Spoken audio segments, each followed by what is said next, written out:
Hi. I was wondering if y'all would ever bring Youth and Whiskey back into the settings.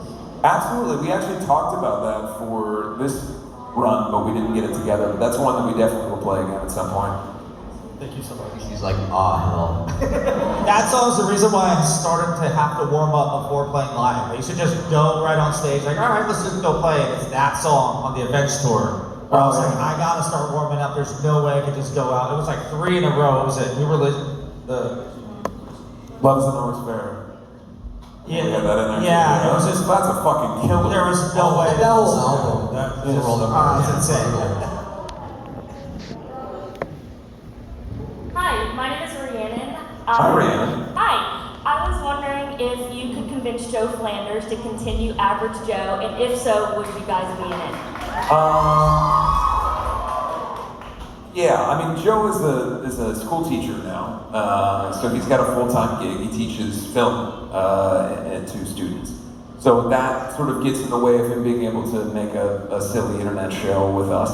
But we've talked about it before, and I think that Joe and I would love to do something with it and bring it back in some way. So if that happens, we will obviously ask everyone here to come be on the show and, you know, do their characters like Pink Jizz and Seth. I actually Clarence. changed my middle name to Clarence. Clarence, and then what was your name? Remember my name, I was just the violin guy. Violin guy. Yeah, violin guy. And then Lonnie would have to be on it for the first time.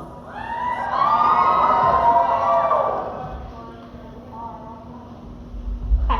Hi. So I've been listening since 2012, and I was wondering if you would ever do another rock opera like The Vine again with the transmissions and stuff. Oh, so you didn't like Phantom Tomorrow, huh? I did. It's just the rock operas and stuff. I think that maybe the only thing about it was, you know, it's a little arduous to try to figure out ways in which those don't just seem annoying in this day and age. The distinction also is people listen to music differently. When that record came out, the primary way people were listening to it was having purchased it either through iTunes or on a CD. So the track listing was, I still take track listing very seriously, but there's much more of a push to not have filler songs on an album like that because of the way that most people listen to stuff through streaming. But I'm not saying no, and I'm sorry that you didn't think the Phantom Tomorrow was I thought it was great. a good Also, rock opera record. could you say happy birthday to my friend Cheyenne in the crowd real quick?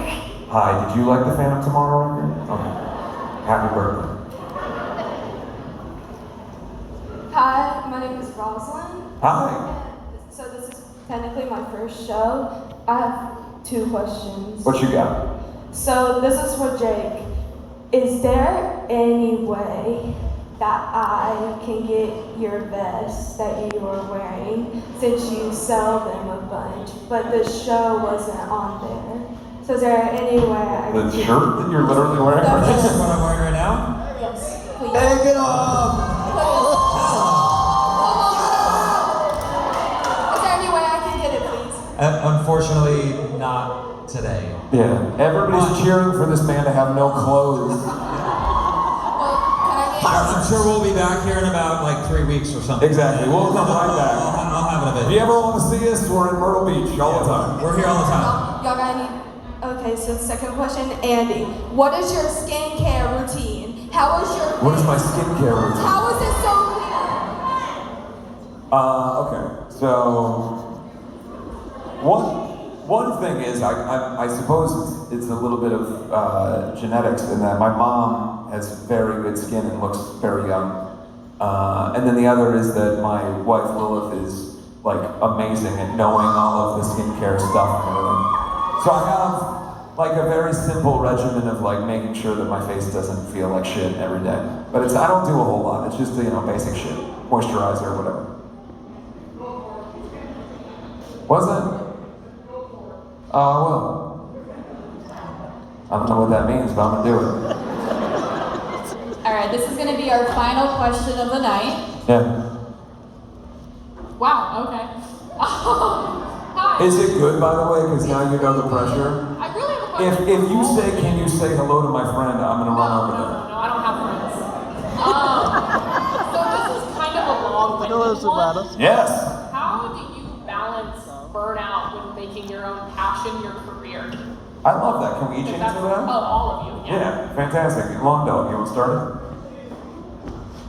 If I'm like at home working on music, I try to limit it to specific hours, which happens to be when my wife is at work. So I just treat it like a 9 to 5. And then whenever she gets home from her office job, I just clock out and I do my best to tune it out completely. Otherwise, I would probably never stop. Yeah, I mean, for me, like I kind of go through periods where when I like get home from tour, I'll take a few days and just kind of like do nothing. And I very quickly get really bored of that because I always have to be working on something, learning something, working on new music. So I very quickly, like if I spend like a day or two just like watching Netflix and watching movies, hanging out, like I gotta be doing something. So I don't know, I guess I'm like a workaholic and I just always need to be doing something. But being at home with my wife and my pets and everything, I think I probably spend like half of my day just squishing my pets and cuddling them and I love that. So I would say that just my wife and my pets at home and being around family, that's kind of like what keeps me going. Yeah, that's like Jake's saying. I get off tour, spending time with my wife. We have 5 cats, and you know, there's always they keep us busy. But there's always something in the back of my mind where I'll hear something or have an idea, or be like, oh, I should sample this for a drum solo on the next tour or something like that. But I definitely make it an effort to separate work from just home life, and I think that's very important. Even though there's always like the work in the back of my mind, and now I have like a massive drum room that I can practice in and just be nuts in. So that's like gonna actually amplify my practice time and stuff like that. So yeah, just paying attention to the people that you care most about. I've got a 3-year-old at home, and he keeps me extremely busy, and he's fucking awesome. And I spend as much time with him as possible when I'm home. And but as soon as he goes to bed, then I've got a room in the house, and I get ideas in my head, I create. I always have my studio. Even when I'm on tour, I've got bunk studio set up. I've got my Fucking insane. It's insane. But I have ideas that come into my head all hours of every day, and it's like as long as I space out time to create, then I'm like, I always feel like I accomplished something. But it's really important for me, and I think for all of us, to have that family time and that separation of like, okay, like what's really important in life is togetherness and family, and yeah. So and then that way, it's like I feel like I can have that space in my brain to do what I do, what I also really enjoy, making music with my brothers.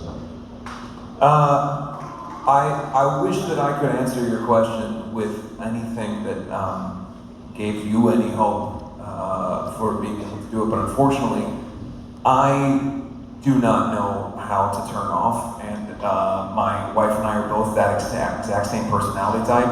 So we work on our career 17 to 20 hours a day, every single day together. So that's the real benefit, is that I found a person that loves doing this as much as I do. So if I'm not waxing poetic about something that has to do with Black Veil, then she's telling me something Lazar related, and we're coming up with ideas for each other. So I know that that's a really specific thing, but I think it's about, finding, like Jim said, like a balance with your family. For me, I just happen to be with somebody who is as much a crazy person as me.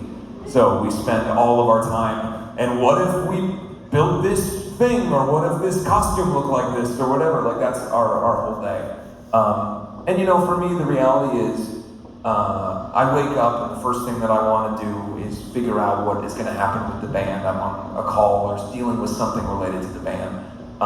And it's not to say that makes it, I'm not saying that is chiefly the only thing in my life, but the reality is, I found when I stopped drinking that I was really good at this, and I can really put myself into this, and the way that my mind works, and I know I'm different than other people, so I can use it to my advantage and use whatever you want to call it, neurodivergence or ADHD, that being able to use that as my superpower and put every ounce of myself into a ridiculous lore or backstory for a character you're never even going to know about is soothing to me and helps me. And so it's about what it means for you. I don't think that you have to live a life that's devoid of work-related purpose being part of who you are. That also doesn't mean that the job that you have, that's a menial job that you hate, has to be who you are. But if there's something that is truly your passion beyond anything else, and it's so intrinsic to who you are as a person, if you can find a way to make that the thing that makes you happy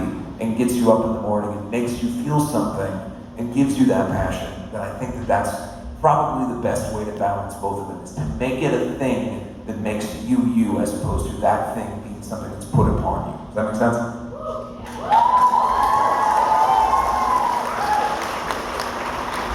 All right. That's going to conclude our Q&A. Thank you Thanks, everybody for everybody. all your questions. Appreciate it.